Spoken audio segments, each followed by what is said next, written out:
आपने इस खबर में भारत का विरोध तो देख लिया, लेकिन अब हम सत्ता की दूसरी कुंजी खोलते हैं, जिसे देखने के बाद आपको यह पता चलेगा कि आखिर चीन जी हुजूरी कराने मालदीव की मजबूरी क्यों बनती जा रही है।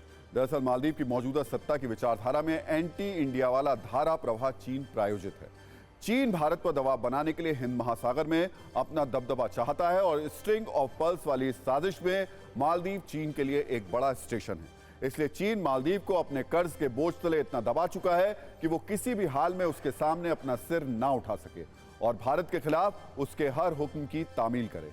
एक रिपोर्ट के मुताबिक मालदीव की पूरी अर्थव्यवस्था करीब 40,000 करोड़ रुपए की है, जबकि मालदीव पर 25,000 करोड़ रुपए का कर्ज सिर्फ चीन का है। मौजूदा वक्त में मालदीव की आबादी 5,21,000 के करीब है।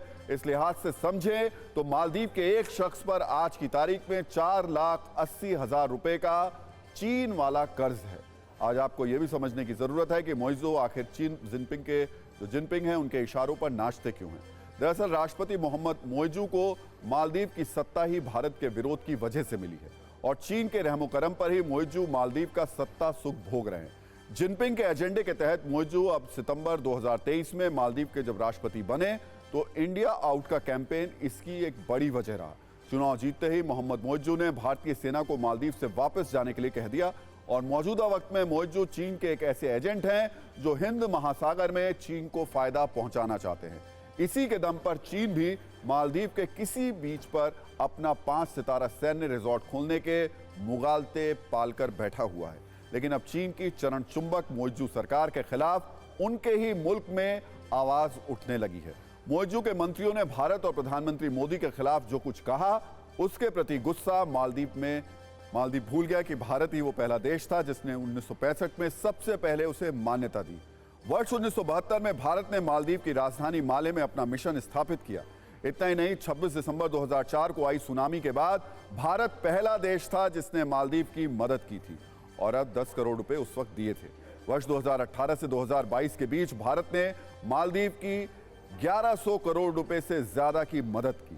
भारत का state bank of India Maldives का बड़ा फाइनेंसर रहा है। आज की तारीख में भारत मालदीव की रक्षा जरूरतें भी पूरी करता है। 10 साल में भारत ने मालदीव के 1,500 से ज्यादा सैनिकों को ट्रेनिंग दी है। इसके अलावा 2010 और फिर 2013 में भारत ने मालदीव को हेलीकॉप्टर भी गिफ्ट में दिए थे। 2020 में एक छोटा एयरक्राफ्ट भी दिया गया और तो और भारत ने वहां अस्पताल से लेकर क्रिकेट स्टेडियम, ब्रिज, रोड, मस्जिद और कॉलेज तक बनवाए हैं। लेकिन जिनपिंग के कर्ज वाले जादू की वजह से मोहम्मद मोइजू इस वक्त शॉर्ट टर्म मेमोरी के शिकार हो गए हैं। इसलिए वक्त वक्त पर मालदीव से एंटी इंडिया एजेंडे वाली खबरें आती रहती हैं।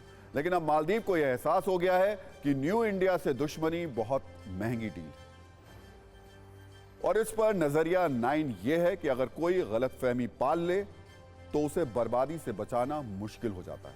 मालदीव का भी यही हाल है।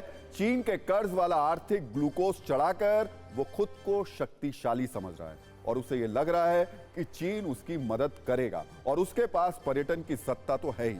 लेकिन यह घमंड जल्द ही टूट जाएगा क्योंकि भारत का लक्षद्वीप अब इस क्षेत्र में पर्यटन की सत्ता का गेम चेंजर बनकर उभरेगा।